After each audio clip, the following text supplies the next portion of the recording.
This was a surprise for me, as, probably, for any other man who finds out that his beloved is not only his. And, like most others who found out about it, I found out by accident. I was in Chicago and had just completed a deal that would promote me to regional director.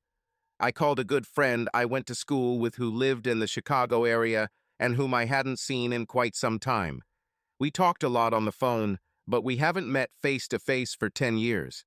I called him and asked if he would like to have a glass or two, and he replied, "Yes, with pleasure." I was at the Hilton Hotel and sitting at the bar when he arrived. I was working on my list when Barry came up to me, and I stood up to greet him and hug him. When I did this, the list fell to the floor. Barry bent down and picked it up and saw that it was a list of girls' names. "What kind of names do you have, old bastard? List of cuties you're going to call tonight to invite to your party." "Hardly. When I return to Denver, I will be moving into the regional director's office and will need to select a personal assistant. And these are the names of the finalists. I have to choose one of them, but the problem is that they would all be good at this. There is nothing that makes one of them stand out from the others." Barry climbed onto the bar stool next to me and asked, "What do they look like sexually?" "What kind of question is this? Have you ever had a deal that could use a little sweetener? I don't understand what you're getting at."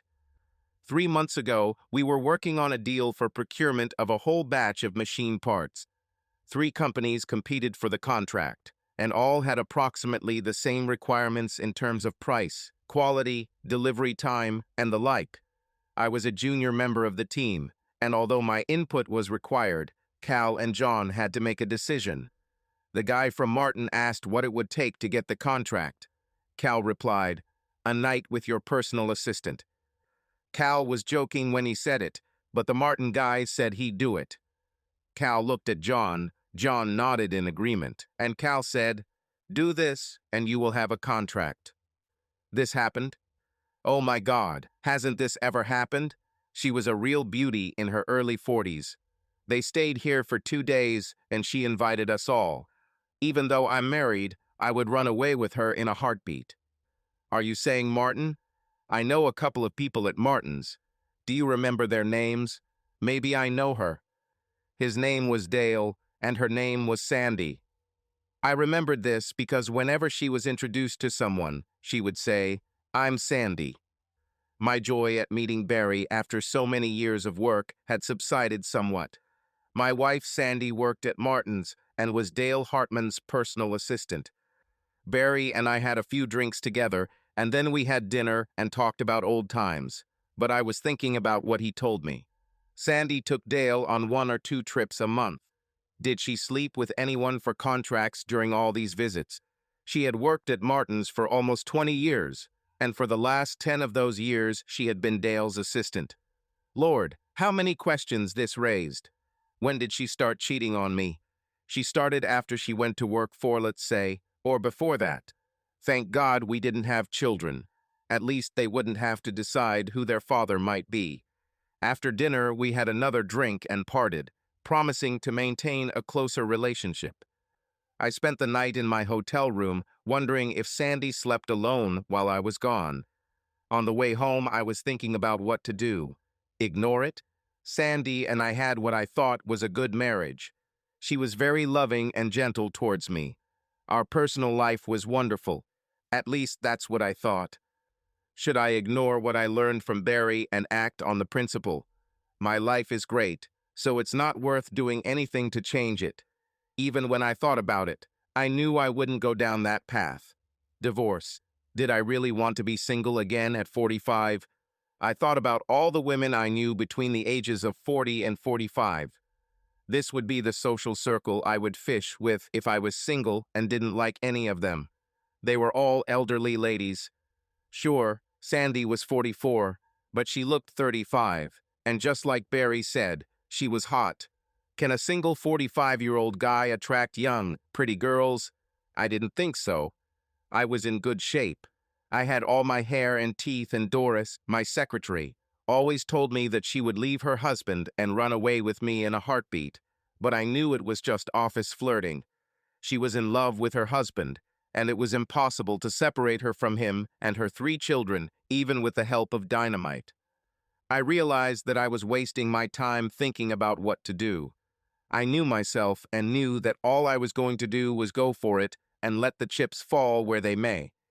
After landing in Denver, I stopped by the office, completed paperwork, and received congratulations from my boss.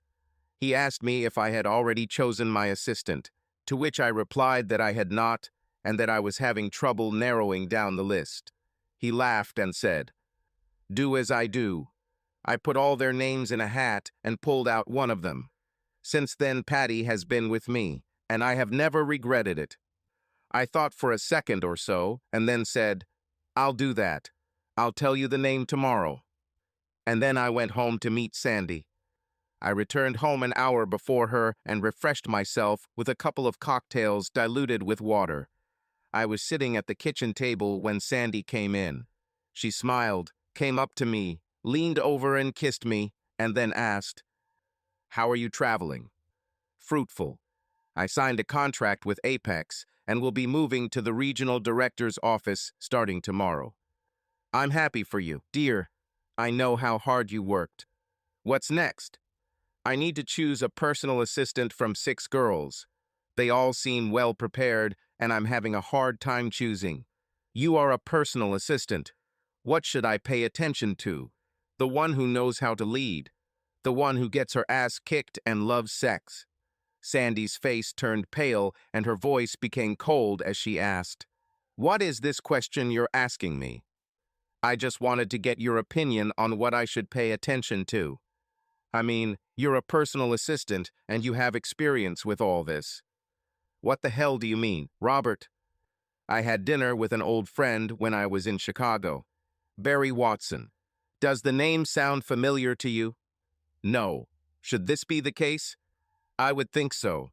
It seems reasonable to me that you should at least know the names of the men you sleep with." "It's not funny, Robert." "I know. I wasn't laughing either when Barry told me about Dale and Sandy from Martin's who came to town to convince Barry's company to sign the contract. Do you remember Cal and John, or did you not remember their names either?" "I have no idea what you're talking about, Robert, and I don't like what you're implying at all." "Stop it, Sandy, you're caught. Unless you can somehow prove to me that there is another Dale who works for Martin, who also has an assistant named Sandy, and who was in Chicago 3 months ago to sign a contract with Amalgamated, you're screwed." Barry even remembered your little quirk. "You know how you tell everyone you meet that your name is Sandy with an I. What I want to know is how long has this been going on?" She must have finally realized that the conversation was over and sat down opposite me. Actually, it was more like she collapsed into the chair opposite me. "Yes, I really did this with the guys from Amalgamated, but it wasn't to force them to sign anything. They had already agreed to sign, and we were celebrating and things got out of hand." "So you're saying you've never had sex before or after this?" She looked away and said, "Not really." "What the hell does not really mean?" "Since then, Dale and I have had something of an affair." "Something like a novel. What the hell does this mean?" "I've been seeing him from time to time since we returned from Chicago." "Well, isn't it lovely?" "This is unreal," I said, getting up from my chair, leaving the kitchen and heading to the garage to work on my current project. 1993 Mustang convertible with 5-engine and 5 speeds. It was broken, and I bought it for next to nothing. It needed both front fenders, the hood, and the front bumper, and even before the accident, it had been poorly maintained. The white leather seats were cracked, and the top was in poor condition. I found fenders at the market, but was still looking for a hood and front bumper. I was bolting on the right fender when Sandy showed up. She leaned against the door frame and asked, "What are you going to do?" "I do not know yet. Divorce is the right decision, but I haven't decided on the rest yet." "The rest?" "Should I sue the Martin Company for allowing one of its managers to have a relationship with a subordinate? Should I sue Dale for molestation? If I sued the company, you would probably both be fired. If I don't sue Martin and instead sue Dale, it will soon become public knowledge, and you could still be fired. Couple that with the fact that our salaries are practically equal, and if you were still working, I wouldn't have to pay child support. Like I said, I'm undecided. Should divorce be inevitable? What? Should I say I don't mind you cheating? Should I go to Dale and thank him for cuckolding me? Of course, there will be a divorce. Everything was wrong. I wasn't going to do anything. I thought I was safe with Dale. I worked with him for 10 years, and he never harassed me, so I trusted him. I thought he would cover for me, so I had more fun than I should have, got carried away, and they took advantage of it. The next day, I felt ashamed of what I had done, and when the guys wanted to continue, I told them to go to hell. Then Cal showed me the pictures he took on his cell phone and told me I was going to have some more fun or the pictures would be published. I couldn't let that happen, so I decided to have fun. So you have these photographs hanging over your head? No, at least I don't think so. When it was over, Cal handed me his cell phone and asked me to delete them. He could have downloaded them, but I don't think he did. I find it hard to believe that you could have done what Barry said, and as easily as you did, if you hadn't done this kind of thing before. I've never done this before, and it's the honest truth. We spent a day and a half with the amalgamated guys trying to convince them to sign with us. When they did, Dale said we'd have dinner and drinks to celebrate. He invited 3 employees amalgamated to join us, and they agreed. We were going to a restaurant on the other side of town, and since neither Dele nor I drive when we're drunk, Dale arranged a limousine for us. We went to a restaurant and then talked over dinner. I wasn't very attentive, and the guys kept refilling my glass, and you know how a lot of wine affects me. Indeed, I did. You may not believe me, but I really love you. Bullshit. Sandy, I love you and you know it. Every day I proved that we are together. I screwed up and I admit it, but I have never once given my feelings to someone else. I don't want a divorce. Honey, I may have my flaws, but I am still yours heart, body, and soul. Please don't let my weakness ruin what has been between us for over 20 years. I'll do anything, Bob, anything to remain your wife. I don't know, Sandy. You're asking a lot from me, and I'm not sure I can give it. You failed me, Sandy, and I'm not sure I can trust you to never do that again. I swear, Bob, never again. Yes, Sandy, you say it now, but how do I know what you mean? The trust is gone, Sandy, and it will never come back. You planted seeds of mistrust in my mind, and those seeds will remain there forever. Even if I somehow convince myself to stay with you, these seeds will remind me of what you did. A weekend in Chicago isn't Sandy's killer. That's 3 months spent with Dale after that weekend. I'm going to believe that you never brought Dale into this house or into our bed, so I'm not going to do anything drastic like burn the bed, but I will sleep in it alone.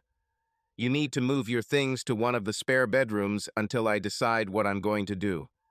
Please, Bob, don't do this. Let me prove to you that I love you and want to stay with you. Let me make amends. How? Just put your things away, Sandy, and try to stay out of my way for a while. I got up and walked out of the garage when she started crying. I had to do it. I had to leave. When I saw the woman I loved crying, I wanted to hug her and comfort her, but I couldn't. I had to stay strong, and that's why I left. I set up one of the bedrooms as a home office and workroom. Sandy called it my man cave, and I walked in and closed the door. I sat down at my computer, opened favorites, and clicked accounts. I chose a bank and checked our accounts. There were 4 of them, and Sandy didn't have access to one of them. So I left at least the other 3 and transferred most of the funds to an account that Sandy couldn't use. I didn't believe I could hold Sandy, and I knew her well enough to know what she would likely do if she believed I was going to kick her to the curb. In the morning, I would deal with credit cards. I then reconsidered and transferred back into my general checking account enough to cover my monthly bills. When I finished, I sat and looked at the screensaver, thinking about what Sandy had done. It amazed me that she thought she could do what she did, and that I would accept it and I'll forgive you. Then again, if she had told me about Chicago, We might have worked out, but an affair? God, what a fucking mess. I spent another half hour in the office and then went to the kitchen and made myself something to eat. Sandy wasn't downstairs, so I assumed she was upstairs, moving her things. I watched TV and went to bed around 9. Sandy was sitting on the bed, and when I entered the room, she said, "Please, Bob, don't make me leave. Leave Sandy. Don't make me pick you up and carry you to your new room. At least you would have hugged me. Get out of here, Sandy, and stay away from me. If you need support, call Dale.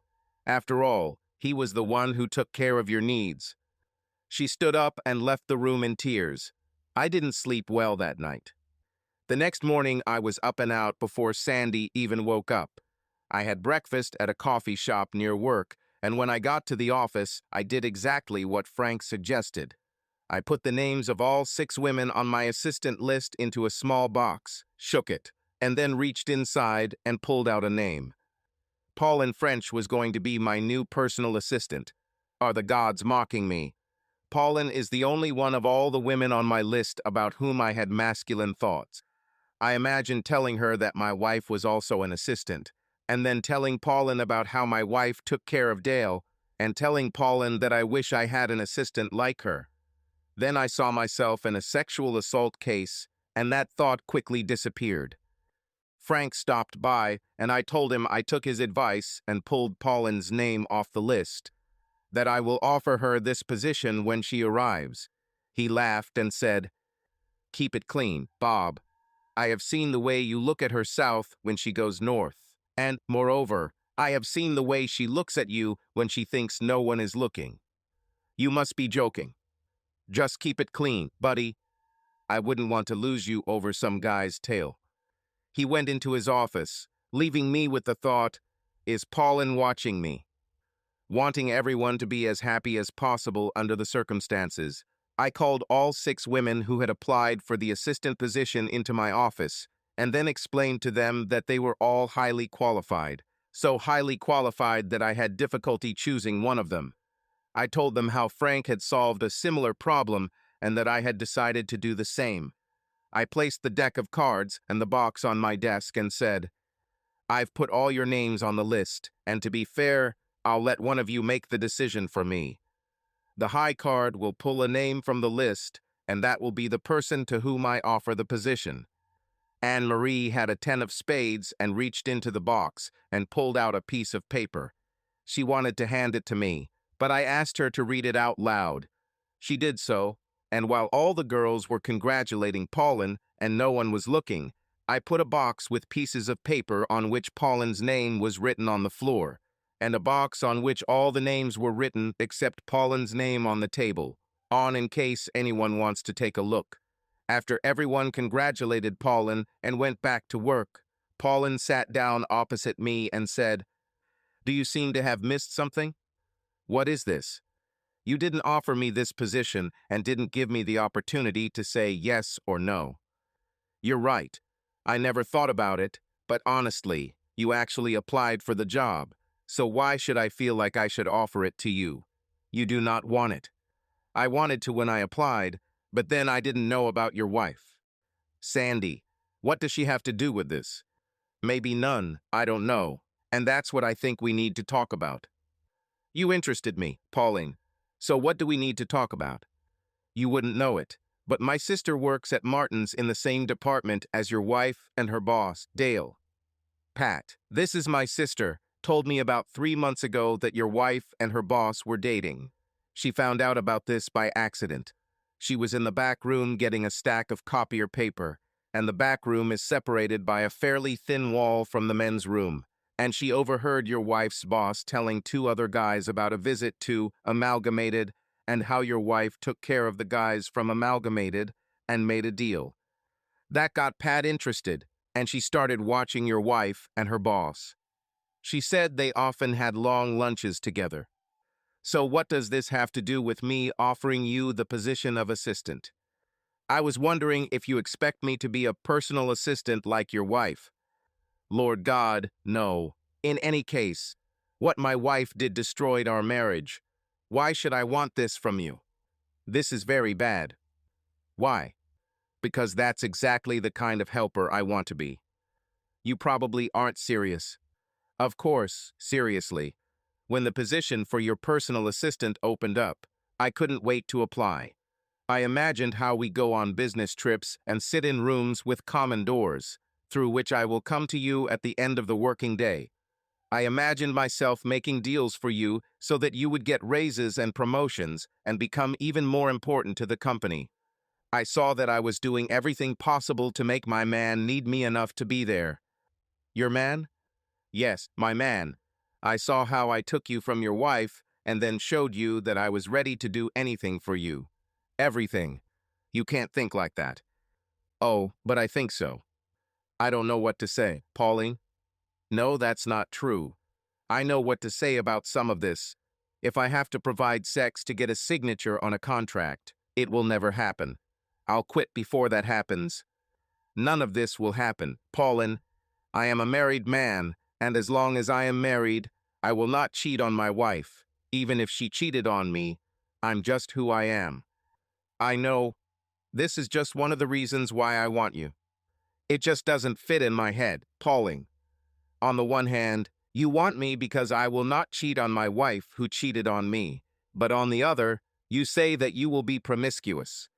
You did not understand me. I said I would do anything for my man. This was the key. My man. My man would be my life, and I would do whatever he wanted. Well, I can't be your man while I'm married to Sandy. I paused, then added, and besides, I don't know you well enough to consider you as Sandy's replacement. Then why do you stare at my ass and legs every chance you get? I didn't say that I don't have a desire for you. I just don't know you very well. You will know me well enough by the time your divorce is final. Are you suggesting that Sandy and I won't work out? Unlikely, and for the same reason that you mentioned earlier. Did you mention it earlier? You won't cheat on your wife who cheated on you. A man with such moral principles will not stay with a woman who stabbed him in the back. I didn't have an answer to this question, so I said, I'm offering you the position of personal assistant, Miss French. Please let me know your decision as soon as possible. You know I'll accept it. I need to be as close to you as possible if I want to have any chance of getting what I want. Okay, then your first task will be to find me a new secretary. Doris gave me 2 weeks' notice. Her husband took a job in Boston. Talk to Doris, and she will tell you what my secretary should be like. I need more from a secretary than the ability to answer the phone and type. You know that any secretary I choose for you will be scary as a mortal sin, right? I won't let anyone who even remotely resembles my rival get close to you. Just don't make her too ugly a woman. I really need to deal with it every day to keep me from throwing up. We spent an hour discussing what her responsibilities would be and what I expected from her. I then began the process of moving from my office to the office that Dan Harvest, the previous regional director, had vacated upon his retirement. Next to him was a small office with an adjoining door, and it was there that Marcia Loomis, his personal assistant, worked. When Dan retired, he took Marcia with him, and they were married a week later. Pauline wasted no time in telling me that Dan and Marcia had set a precedent. What precedent? The regional director married his assistant. Dear God, woman, do I really have to endure this every day? Yes, I need to make sure you understand how serious I am. I shrugged. What real man wouldn't want to be courted by a woman like Pauline? But this will have to wait. Living in an impeccable state, I already knew, from listening to the horror stories of friends who had gone through divorce, what I could expect when I decided to make my own. It probably wouldn't be that bad for me since we didn't have kids and Sandy made about the same as me, so child support wouldn't have to be that much as long as I stayed calm and didn't harass Dale or his employer. I would have to talk to Frank about possibly making me acting regional director and delaying any salary increase until the divorce is finalized, and then paying me the difference between my old and new salary as a bonus once I will become a free man. The last thing I did before leaving the office was call the lawyer and set up an appointment. On the way home, I thought about what Pauline had told me and wondered if I was suitable to be her man. There was a 15-year age difference between us, and this thought gave me another thought. What the hell did the 27-year-old fox find in 45 years old to a man? Well, that answers the question I asked myself earlier. I asked myself if a 45-year-old single guy could attract younger women. Sandy was at home preparing dinner when I arrived. I took a beer out of the refrigerator when she said, "Now that you've had time to think it over, do you still intend to file for divorce?" Of course I intend to. But why Bob? Okay, I made a mistake and did something stupid, but I love you and you know it. Why throw away 23 wonderful years? We're good together, Bob, and always have been. We don't need a divorce. Honey, we can survive this. Just give me a chance. No, Sandy. We could, just might, get through this if you came to me and told me about the Chicago incident. But I just can't handle the 3 months you devoted to Dale. It's a done deal, Sandy. I have an appointment with a lawyer tomorrow afternoon, and you'll probably receive the documents by the end of the week. I don't want a divorce, Bob, and I will fight for you. Come on, fight, Sandy. All this will bring you is debt. You can slow it down, but you can't stop it. We live in a state where the law is no-fault divorce. I apply and it happens. I don't even need to explain the reason. I apply and sooner or later it happens. In the absence of guilt, we divide everything in half. The house is sold, and we each get half of the proceeds, and we each get half of all other assets. I apply, you don't resist, and you get enough money out of the deal to rent an apartment and have some cash for a rainy day. If you resist, you'll have to pay a lawyer who can do nothing but slow down the process. There is nothing he can do to force me to stay married to you. I decided not to go after your company or Dale because as long as you work, I won't have to pay child support. When I said this, I saw a sudden thought flashed across her face, and I cut her off mid-sentence. You can't stop thinking that I will support you instead of paying child support, but it won't work. What will happen if you quit your job or file for divorce is that I will either sue Dale and your company and use that money to pay child support, or I will give up the divorce, move out, and stop paying the bills. The phone, gas, and electricity will be cut off, and since I won't pay for the house, it will be repossessed. You will lose anyway. Face it, Sandy, you ruined your marriage. Right now, you need to think about how to make something out of it. This is a choice you have to make, Sandy. Come out of this with something or nothing. But either way, Sandy, I'm leaving. Sandy began to cry and left the room. I shrugged, took the plate, and sat down to eat. Once finished, I went to the garage and worked on my Mustang. The next day, I spoke with Frank, and he agreed with my salary proposals. If I hadn't gotten a raise before the divorce, Sandy would have been making the same amount as me. Pauline looked pretty good that day, and I began to think that I might have to change my mind and have nothing to do with her until my divorce was final. I began to think that once I applied and Sandy agreed, the marriage would be over and I would be free to sleep with Pauline. That same day, the lawyer told me what I already knew, and I advised him to prepare the documents and then give them to Sandy on Saturday morning when she was home. After leaving the lawyer's office, I decided there was no point in going back to work for just an hour, so I went to Starbucks and looked through the daily newspaper, looking for an apartment to rent. I found a couple, circled them, and noticed that I would have to pass them on the way home, so I decided to stop and look at them. They were nice. Both had swimming pools, but one also had a gym, steam room, and large hot tub. It cost $50 more a month than elsewhere, but I think it was worth it. I rented a 2-bedroom apartment, paid the necessary fees, and headed home. Along the way, I made a mental list of what I would need to set up the place, and also made a mental note to find a storage area large enough to park the Mustang and work on it. When I got home, Sandy was in the living room. She was reading a book, and when I came in, she looked up from her only to tell me that dinner was on the stove. I heated up my dinner, ate, and went to the garage to fix the car. At 8:30, I went into the house and told Sandy that I needed to talk to her.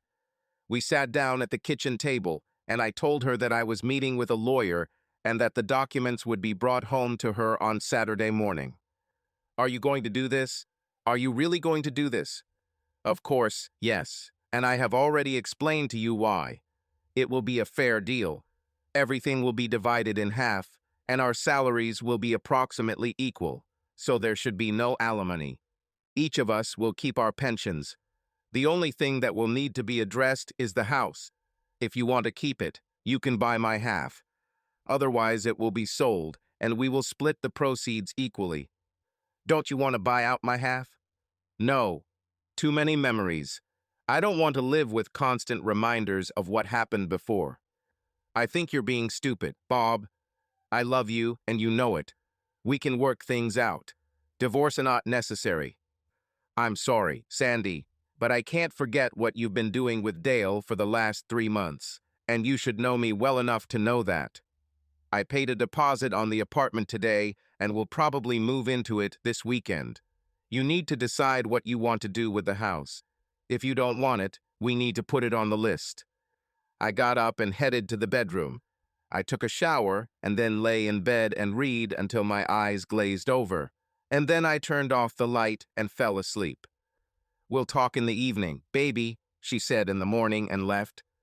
As we walked, I wondered what Sandy thought we needed to talk about. I thought I had made my position perfectly clear. Her affair with Dale ended our marriage. That was the end of it. The day at work flew by. I had a surprise for Sandy. She said we would talk in the evening when we got home, but I had no intention of coming home. When I got home from work, I checked into the motel and turned off my cell phone. I had dinner at the Outback Steakhouse and then went to Bud's for a couple of beers before heading back to the motel. I had agreed with Frank that I would take the next day off, so I slept late and then had breakfast at the diner next to the motel. After eating, I called Martin's and asked to speak to Sandy, but they told me she was in a meeting. I was asked if I wanted to leave a message, and I told the receptionist I would call back later. Knowing that Sandy was at work and not at home, I went to U-Haul and rented a truck and trailer to haul the cars. By 4, I had cleared everything I wanted from the house. I left my wedding ring in the middle of the kitchen table and left. I arrived at my new apartment and moved in, then returned the truck and trailer. U-Haul also had storage space, so I rented a large space and moved the Mustang, my tools, and all my shop equipment there. I went to Dennis's for dinner and then stopped at Walmart to buy some things I needed to furnish my bachelor pad. I slept pretty soundly that night, and when I woke up in the morning, I realized that this was the first day I started all over again. Despite this, things started off on a sour note. I turned on my cell phone, which had been off for 36 hours, and it was full of missed messages and voicemails. They were all from Sandy. I deleted them all and thought about turning off the phone and buying a new one with a different number, but decided that would be too difficult given the number of people I would have to contact and give a new number to. Half of them wanted I would like to know why, but I was not able to tell them about it. When I arrived at work, Doris was already there. She gave me an angry look and said, "You need to call your wife. Since yesterday, she called 27 times and accused me of lying when I told her you weren't here. She says I am saying this only because you told me to. I don't want to talk to her, Doris. I moved and don't want anything to do with her anymore. When she calls, put her call on hold and leave it there until she hangs up." This gave me another idea. I went back to the lobby and told the security guard behind the desk that under no circumstances could Sandy be allowed into the building. He shrugged his shoulders and said, "I'll log it so the other shifts can see it, but I can't promise anything. When it gets really busy here, people can slip through." Knowing that he was right, I said nothing and returned to my office. Pauline came in and said, "Why do you look so sour?" I answered her, and she said, "Even if she gets past the guards, Doris and I will make sure she doesn't get to you." "How can you do this?" I'll hold her for a while until you leave your office and go through mine to get to the back stairs. I think I was lucky and I finally found a suitable assistant. And don't forget about it. At 12, I called Doris into the office and told her to take her purse as I was taking her to lunch, as a thank you for putting up with Sandy. As soon as we placed our orders, Doris said, "I'm not usually a very curious person, but I just have to ask. What's up with you and Sandy? I saw you two weeks ago, and you looked great together." That's because 2 weeks ago, I didn't know what I know now. Sandy has been cheating on me for the last 3 months, and I just found out about it. Sandy, cheating on you? I find it hard to believe. I don't think so. I confronted her face to face, and she admitted it. She says it was just a short fling, and that we will get over it. I, on the other hand, see things differently. What a pity. You and Sandy were so good together. At this moment, our orders arrived. While we were eating, I asked her if Pauline had discussed with her what to do if Sandy showed up, and she said that they had discussed it, and that was what prompted her to ask me the question when we sat down at the table. I'm prying into other people's business, but I would be careful when it comes to Pauline. Why do you say that? When she told me what to do if Sandy showed up, I saw that she was already thinking about how to take her place. Is it bad? She's a damn attractive woman and smart too. Just be careful, Bob. Call it female intuition for lack of a better term. But I'm not sure Pauline is the one for you. There's something about her that doesn't seem right to me. I changed the subject and asked what she planned to do when she got to Boston, and we spent the rest of lunch doing that. When we got back to the office, I gathered my courage and called Sandy at work. When she answered, I said, "I didn't bother anyone, did I?" She hung up and I had to smile. She tried to contact me. I called and she hung up. I called back and told the receptionist that Sandy was too busy to talk to me, so I would leave a message for her. Please tell her to be home on Saturday morning and pick up the package. If for some reason she can't make it, I'll give this to her at work on Monday. This is important, so please make sure she gets the message. I left work early and went to the bank. The document Sandy was to be given contained information about the family's expenses, and she was told that she would need to save half of this amount from her salary. It was actually a good deal for her because she lived in our house, while I had to live on my own. As the lawyer said, in a divorce, you always lose something, no matter who is to blame. I called and canceled all of our joint credit cards and got the balance information for each one. I cashed in 2 certificates of deposit that were in the safe and used the money to pay off my credit card debt. There were 6 government savings bonds left in the locker and some personal papers, so I rented another one in my name only, took 3 bonds and my personal papers, birth certificate, passport, etc., and moved them into the new locker. After that, I had a weekend to look forward to, and I expected it to be spent settling into my new place. Saturday morning, I got up and had breakfast at the diner, then went to a couple of stores to buy a few more things I needed to make my apartment life more comfortable.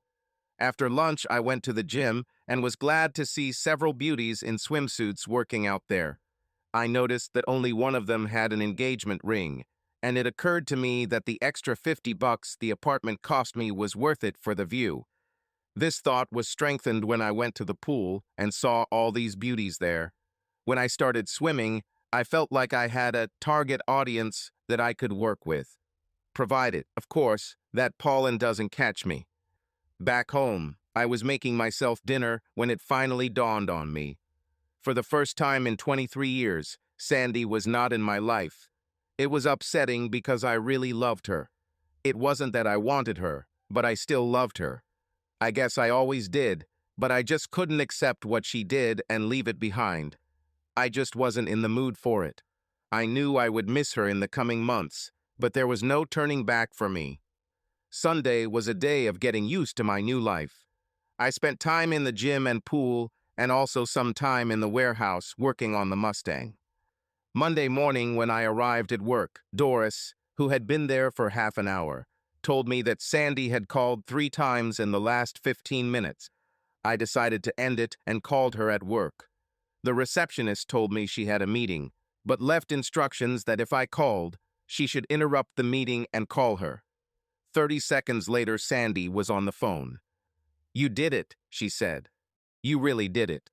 How could you just throw away 23 years? I didn't throw anything away. Sandy, it's all because of you. Anyway, I'm answering your 3 calls this morning. What do you want? We need to sit down and talk, Bob. The situation is getting out of control. We have nothing to talk about, Sandy. You did what you did, and I can't live with it. Okay, I made a mistake. A big mistake, but it doesn't change the fact that we love each other. We'll get through this, Bob. I know I'll have a lot of work to do, but we'll get through this. Just give me a chance, Bob." "Sandy, you've been cheating for the last 3 months. The problem is, Sandy, I don't believe you. If I hadn't found out and made you aware of this, you would still be cheating. How can you get such thoughts out of my head, given that I know what you do? These thoughts exist, Sandy, because they were created by your actions, and they are not going away. In fact, every time I see you or talk to you, they pop into my head. Sorry, Sandy, but I can't live like this. I can't waste my time wondering where you are, what you're doing, and who you're doing it with. I repeat, I will always think about how easily you cheated on me after your trip to Chicago. I will quit my job. It doesn't matter, Sandy. I will still work. And since I won't be able to be with you 24 hours a day, 7 days a week, I will always wonder what you do when I'm not around. Keep working, Sandy.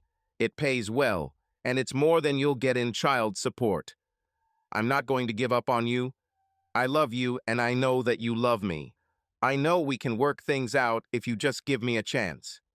I really love you, Sandy, and I probably always will, but I can't live with you. I'm sorry, but I just can't. From now on, all contacts between us must go through my lawyer. Goodbye, Sandy." I hung up and heard, "Life sucks, doesn't it?" I looked back and saw Pauline standing in the doorway between her office and mine. "Yes, that's true," I said, "but it's still going on. May I suggest you have some fun? I make a great meatloaf and wouldn't mind having a meal with company." I thought for a few seconds and then said, "Sure, why not? I'll bring the wine." As soon as Pauline opened the door to her apartment, I realized that she was looking forward to more than just company over dinner. She didn't lie. She really made a great meatloaf. It was served with baked potatoes, French green beans, and crusty sourdough bread. We washed it down with the Cabernet Sauvignon I brought with me, and then I helped her wash the dishes. Pauline delivered on everything that was promised. When I was getting dressed, she said, "You don't have to leave. I would like to wake up next to you in the morning. If I don't leave now, I won't leave you alone, and I won't have the strength to drag myself to work in the morning." On the way home, I wondered if I would be able to physically maintain the diet that Pauline had promised. I also wondered if I wanted to get into another long-term relationship when I didn't even have the paperwork that would allow me to end my previous ones. As soon as my head hit the pillow, I fell into a deep sleep. The next day, Pauline acted like a true professional. No one, seeing us together, would even think that something was happening between us. Only when it was time to leave and Doris went home did she ask, "Will you come to see me tonight?" "No, I do not think so." I saw the disappointment in her eyes and said, "I thought since you cooked for me last night, I'll cook for you today." Every evening for the next 6 weeks, I spent either at Pauline's or at my home. Everything at work was professional, and no one would ever suspect me of anything wrong. Sandy stopped trying to contact me, and my lawyer told me that she had hired a lawyer and was fighting a divorce. It can't stop it, but it can slow down the process and make it so expensive that you might decide to give it up. Let me think a little. Maybe I can come up with something that will make her back off. Just when I thought life couldn't get any more complicated, I got a phone call that proved me wrong. I was sitting at a table at Duke's Steakhouse, studying the menu, When I saw Pauline heading towards me, I wondered how she knew I was here, but then I noticed that she wasn't wearing the same clothes she was wearing when I left the office. Since she didn't know I would be here, I assumed she was seeing someone. Wrong conclusion, I thought as she walked straight towards me. She walked over to the table and I stood up to greet her. Instead of just sitting down, she extended her hand to me and said, "Hello, my name is Pat, and I can tell by the look on your face that you didn't know Pauline and I were twins." "No, actually, I didn't know. Please have a seat. What can I get you to drink?" "A vodka and tonic and a slice of lime would be nice right now." As soon as Pat sat down, the waitress came over and I ordered drinks for myself and Pat. As soon as the waitress left, I asked, "So what is this really important thing that you need to talk to me about? Your phone call only said that it was important for you to meet with me about Pauline. There is one peculiarity about twins. They are either close, know each other's thoughts, live and act as one, or they hate each other. They may not hate you, but they don't really get along. Pauline and I fall into the second category. At first things were different for us, but when we moved to high school, the relationship between us began to deteriorate. Pauline began to want what I had. Before we got to high school, we shared. What was mine was hers, and what was hers was mine. At this moment, the waitress came with drinks and brought our order. When she left, I asked, "What does this have to do with me?" "I'm coming to this. I was in college here and Pauline was in college in Ohio, so she wasn't around to interfere with my relationship. I met Brian and fell in love. It seemed to me that he loved me. I started planning my future with Brian. Pauline did not know Brian and had never met him. When she came home for the summer break between our sophomore and junior years, he was in Ohio working as an intern for his father's business. After all, she met him during spring break in our second to last class. Brian didn't go home for the holidays, but Pauline came home and they met. By then, Brian and I were already planning to get married the week after graduation. I didn't think anything at all about Pauline trying to take Brian away from me, because Brian and I loved each other and Pauline couldn't do anything about it. I should have been on my guard, but I wasn't. Pauline and I look alike. We speak the same and behave the same. If I hadn't told you that I was Pauline's sister, would you have known? I mean, if I just walked up, sat down and asked you to order me a drink, would you realize that I'm not Pauline? I had to admit that I wouldn't understand, and then I asked a second time what that had to do with me. Just wait a couple more minutes. Before I tell you what's what, you need to know the history of what's happening. It was Tuesday evening and Brian and I had a date to go to a play we wanted to see. I was a little late getting home and wasn't home when Brian arrived. Pauline was there. She pretended to be me and she and Brian left. When I got home, no one was there, so I hurriedly got ready for the date. And then I waited and waited for Brian, but he never showed up. I couldn't understand why he left me. If something had happened, he would probably have called. I went to bed drunk and was already asleep when Brian brought Pauline home.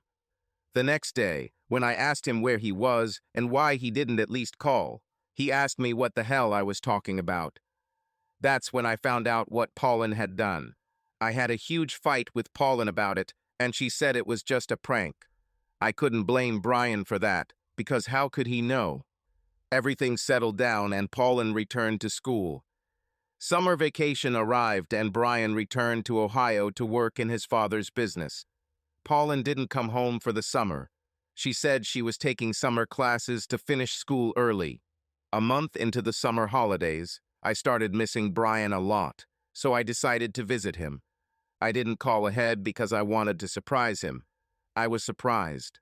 I found Brian and Pauline together. Long story short, Pauline got him the date she stole from me. I'm afraid I didn't act very ladylike when I caught them. Since blood is stronger than water and family is family, Pauline and I eventually started talking again.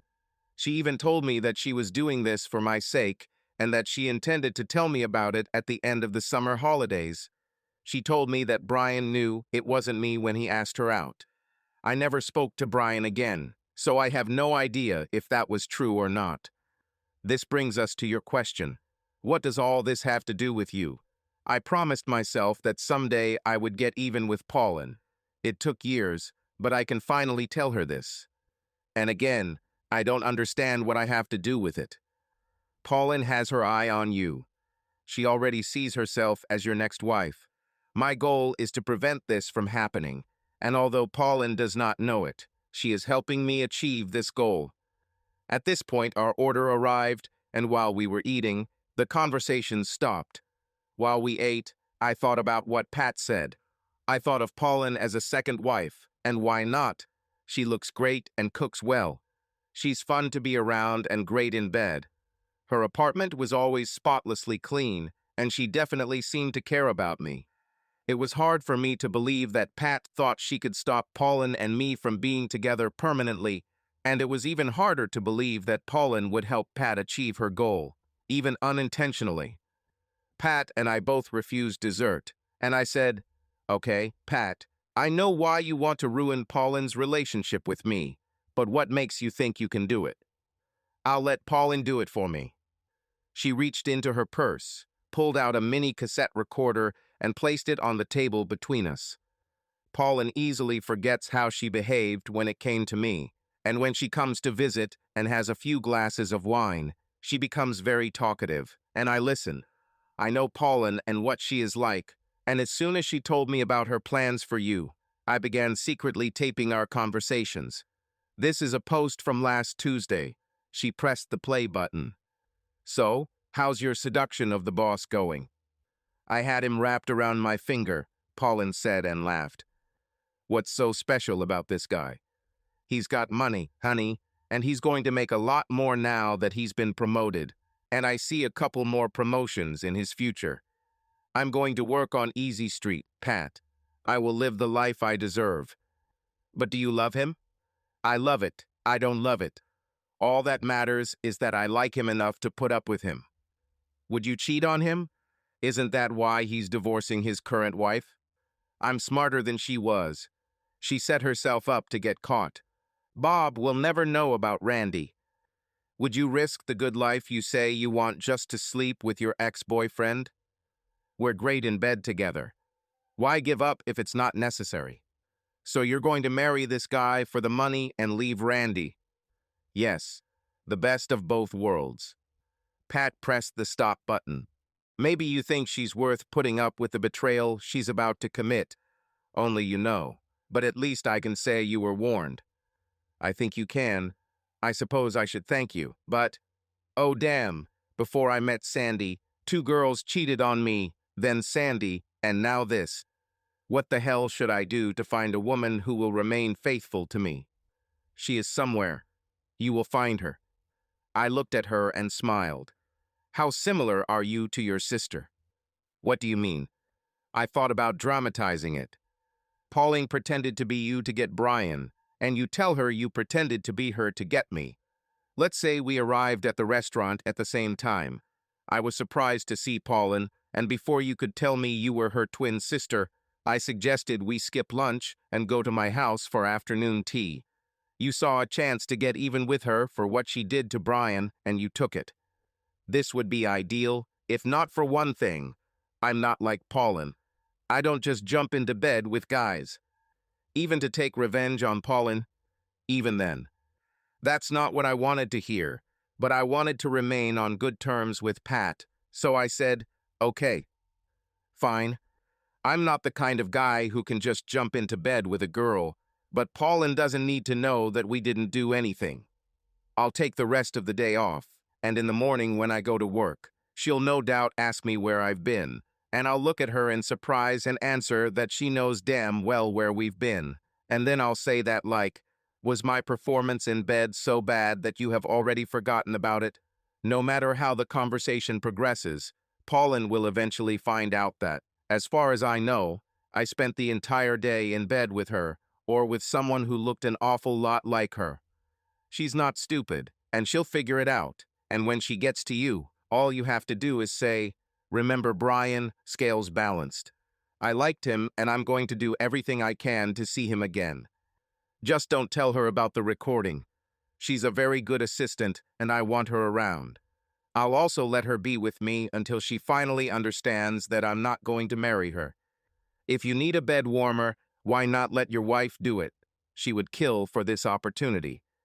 How did you know that? We've been friends ever since I told her what Dale had planned for her. What did Dale have planned for her? I know Pauline told you that I told her about overhearing Dale, Jared, and Tom talking in the men's room. Well, after that, every time I saw 2 or 3 of them going to the toilet together, I would go into the closet and listen to what they were talking about. I heard Dale tell them that he couldn't talk your wife down and that your wife left him. I overheard Jared and Tom telling Dale that they tried to get your wife to go out with them, but she refused.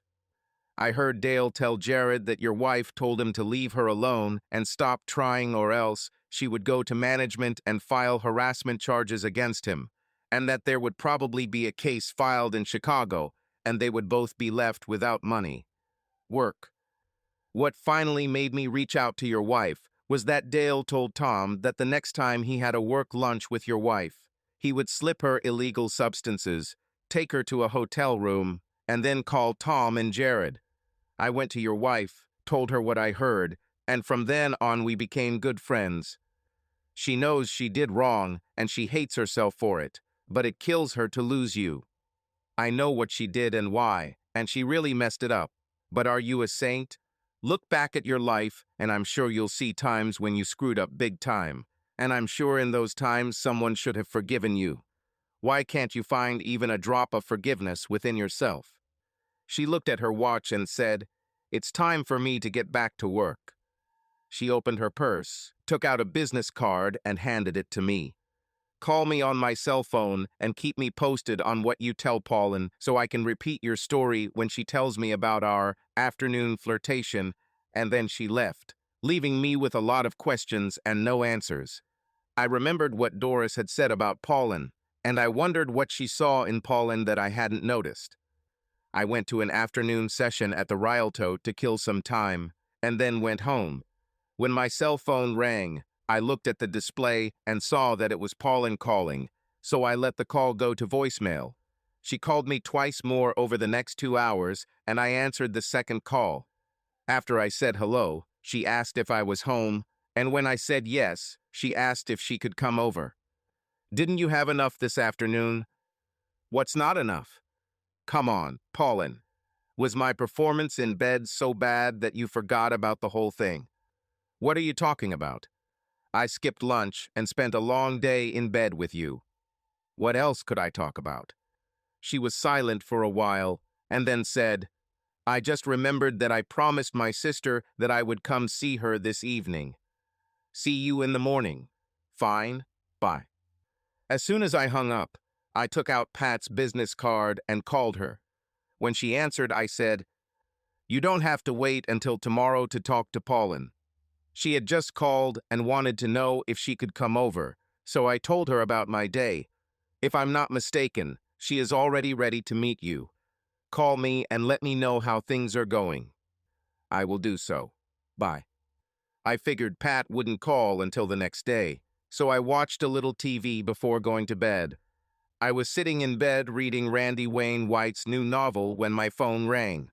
I saw it was Pat's number and answered the call. After my greeting, she said, Pauline had just left and she was furious. In general, she came, as you thought, and as soon as she was at the door, she asked where I had been during the day, and I realized that she had guessed everything. I told her the story you suggested, and then I told her that you were so good that I was thinking about having sex with you myself. I laughed at her and said, "Remember, Brian, I think it equalizes us. So now all you have to worry about is whether I'll settle for equality or maybe want to move forward." After that, she ran away. "Keep me posted on what's coming next." "Fine? I understand. Let's talk later." I smiled as I finished the chapter I was reading and then turned off the night light and went to bed. The next day at work, Pauline behaved as professionally as usual, and just before leaving she asked, "Yours or mine?" I thought about making fun of her and telling her that I had something else that evening, but then I decided not to insist. Your choice. Then come to me. I want to cook, and I've always heard that the way to a man's heart is through his stomach. I just smiled, and she said I'll see you at her place. If I hadn't heard Pat's recording, Pauline might well have become my second wife. This thought made me think of my first wife and what Pat had told me. I made two decisions, both of which cost me dearly. One of them would cost me money, and the other would cost me some time in jail, but I had to do it. I opened the yellow pages, found what I was looking for, and made an appointment for the next day, then headed to Pauline's. The next day, Gavin Mayers from Spencer Investigations took my check and the information I had given him and said I would hear from him in about 2 weeks. 2 weeks flew by unnoticed and passed quite calmly. I spent 3 or 4 nights a week with Pauline, either at my place or at hers. It's been 2 weeks since Gavin Myers from the Spencer Investigations called me and said he had what I wanted. All this was in place. The nights I didn't spend with Pauline, she spent with Randy McComb. I already knew about Randy from Pat, but I couldn't throw Randy in Pauline's face without her knowing that I learned about it from Pat, so I had to go to another source. I wasn't going to use it anytime soon because, as I told Pat, Pauline was a damn good mate, and I was in no hurry to lose her. However, I foresaw that the time would come when I would have to use it. The other information I received from Spencer was put to immediate use. I asked someone for a favor, and one evening when Dale pulled up to his house and got out of the car, I made it clear to him till he left my wife alone. Leaving Dale, I drove to the southern part of the city. It was an evening when Pauline and I were not planning to meet, and out of curiosity, I drove past 1343 Winsong Lane and saw Pauline's car parked in the driveway. For a moment, I thought it might be interesting to stop, ring the doorbell, and ask if I could have a word with Pauline, but I quickly dismissed the thought and headed home. The next morning, I called Pat and asked her to keep her eyes open for the next 2 days, and she agreed and then asked me why. I simply told her that there were some recent events that might be of interest to her department at Martin. That same day, my lawyer called me and told me that Sandy's lawyer had asked for a conference to discuss voluntary counseling and that if I didn't agree, he would petition the court to order counseling. I told him there was no way in hell I would agree to this, and to end the nonsense about legal counseling, I would just go ahead and stop the divorce. Just collect the papers and send me your bill. When she finds another guy and decides to get married again, she can file for divorce. I hate to say it, but this is probably your best move so far. The next morning, as I was just entering my office after a 10 o'clock meeting, the phone rang. Gwen, my new secretary, answered the phone and said it was me. I picked up the phone and it was Pat. Dale came to work this morning beaten up. I compared this with your phone call yesterday and came to the correct answer, in my opinion. Would you like to comment? Nothing other than to say it couldn't have happened to a more deserving guy. He tells the story that he was attacked and his wallet was stolen. This pretty much meant that my gamble had paid off and the police wouldn't be coming to visit me. Thank you for calling. Watch your back. Fine. I will do so. I'll take care of it. Bye-bye. That day, just after 3, Gwen told me that I was receiving a call on the second line. I picked up the phone, said hello, and heard Sandy say, "You still care? I know you care, so why don't you give me a chance? Because I don't want to get burned again. You don't need to worry about that. You know this won't happen again." I knew I'd never have to worry about it when we said our vows, but it happened anyway, didn't it? I explained it. "Bob, you should know that I will never allow this to happen again.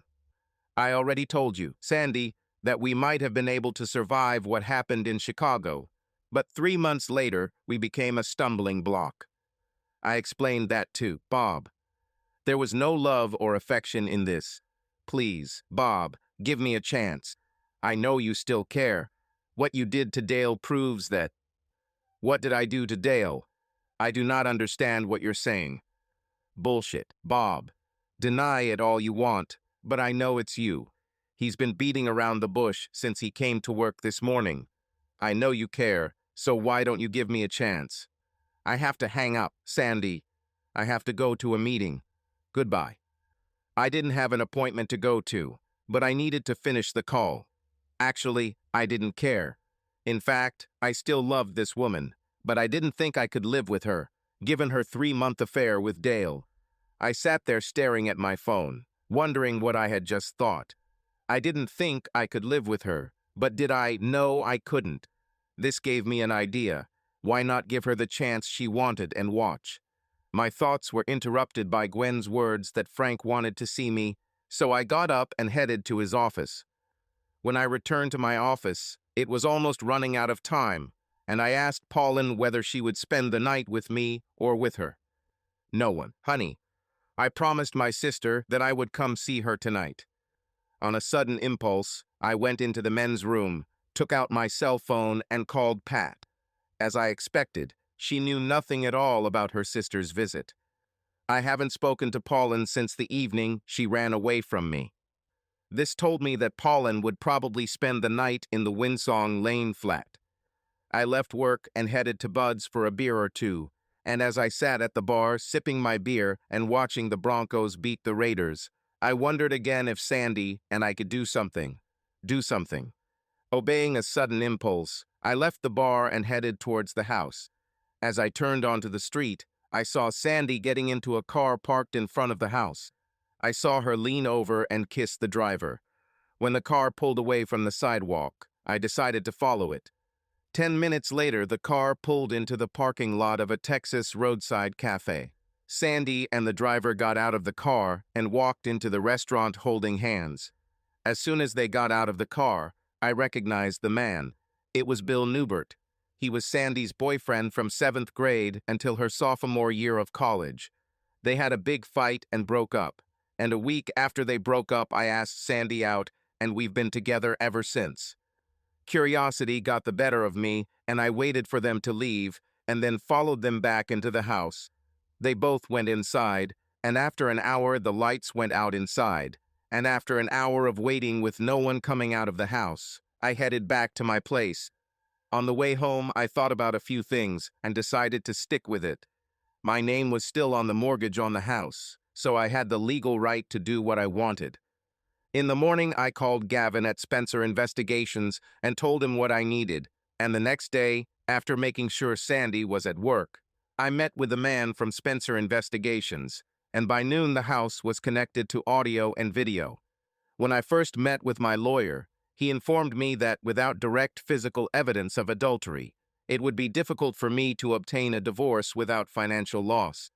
All I had was Sandy's confession, and she could always refute it if it was in her best interest. If Sandy and Newbert had done what I believed they would, I would have had evidence that I could have used to reinstate the divorce. Sandy and I were still married, and this would be proof of adultery. I knew I was just as guilty, but I wasn't sure if Sandy knew about Pauline, and even if she did, I doubted she would have assigned a private investigator to me to gather evidence. Why does she need this? She wanted us to get back together. Oddly enough, I wasn't angry or upset about what she was doing to Newbert. In the end, my relationship with Pauline was dictated by the same needs.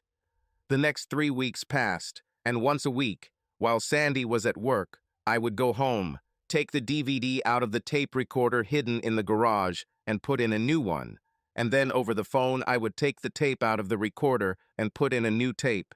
I watched the DVDs at home while waiting for Pauline, or on those evenings when Pauline and I weren't together. Newbert did not come every evening, but on average twice a week. From these discs, I extracted what was discussed.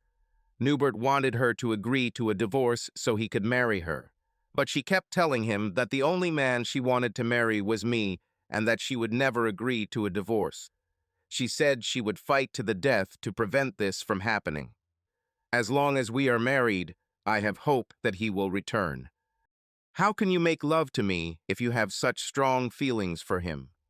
I get what I need from you. That's all, Bill. The sex I need. I only make love with my husband.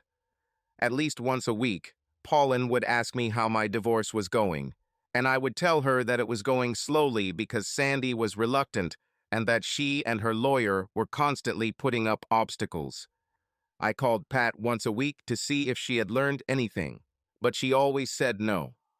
Your wife and Dale seem to treat each other professionally, and if they do anything, they are far away, but from my conversations with her, I get the impression that they only have a working relationship with him. She tells me that you have stopped the divorce. Changed your mind? Maybe, I said, and then wondered why I said that.